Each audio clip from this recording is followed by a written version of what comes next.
Aywa, Mia Mia ha? Oh, number 1 ita. Made in India.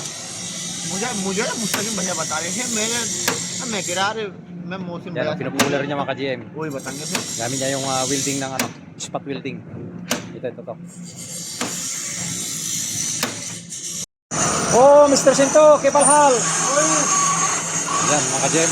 Siniset up niya yung nire-resurface niya na ano. Brake rotor disc. Mia ha? Aywa, soya bas. Nothing good. Ito yung speed niya. Yan. Kailangan na dun lang tayo sa color green para ayos yung ano niya. Parang pinong-pino yung pagka-resurface. So ito po mga ka-GM sa ating customer. Bali tinanggal natin yung front bumper niya rito kasi nga estimate natin yung pyesa na makikita natin. Kasi itong nangyari rito, nagkaroon ng engine oil leak sa ilalim. So yan yung kanyang bumper, tinanggal natin. At ito yung nakita natin mga ka-GM. Yan, yung makikita ninyo, tagas siya ng langis yan sa ilalim. Ito yung kanyang ano, intercooler turbo, no? Yan, no? Basag siya rito. Tapos yung kanyang ano, DC condenser yan, no? Meron ding UP dun sa ilalim. Tagas din siya ng preon. So ito po mga ka-GM, isa namang fault tower sa ating customer. Ayun, check natin kasi nga engine overheat ito. Nagkakaroon ng engine overheat pagtaas ng temperature. So tinaas natin yung sakyan, ito yung nakita natin. Direct to the point na tayo. Mayroon siyang tagas ng ano, coolant dito sa ilalim, no? At check natin kung saan nanggaling yung kanyang tagas.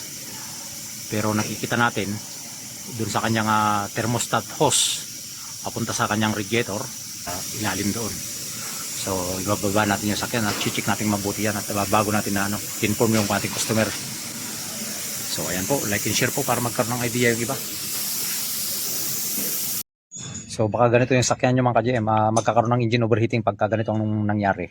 Yan o, yung sa takip niya, dito sa coolant tank, yung takip niya rito, humiwalay na yung kanyang pinaka-valve. Yan. So kailangan na nating i-order yan ng bago. Ito.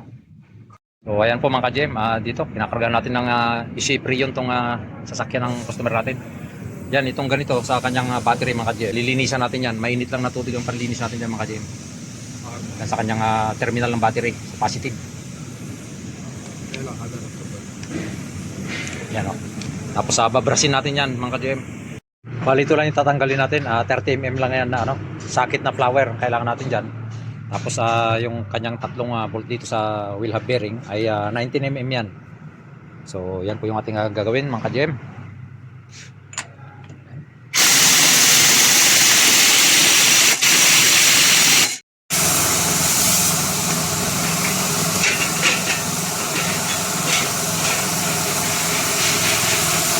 Ito yung bago natin, kakabit natin to. So ito po mga ka-GM, dito sa Isuzu D-Max na ginagawa natin, no? Yan, papakita ko sa inyo yung problema nito. Pag-focus ng overheating yan mga ka-GM yan, no? Makikita nyo yung kanyang water pump dyan, leaking na siya. So pagka ganyan, kailangan nyo ng palitan mga ka-GM para hindi mawaskag yung pitakan ng customer, no?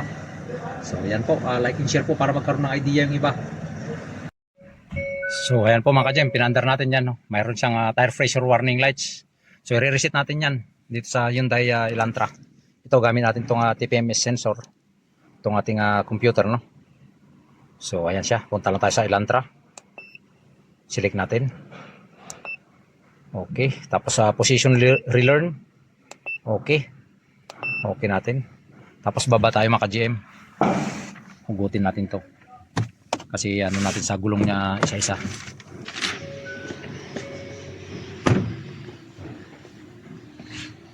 So ito. Yan, sa kabila naman. So dito naman tayo sa kabila ngayon. Yan siya. Paikot lang siya mga ka-GM, no?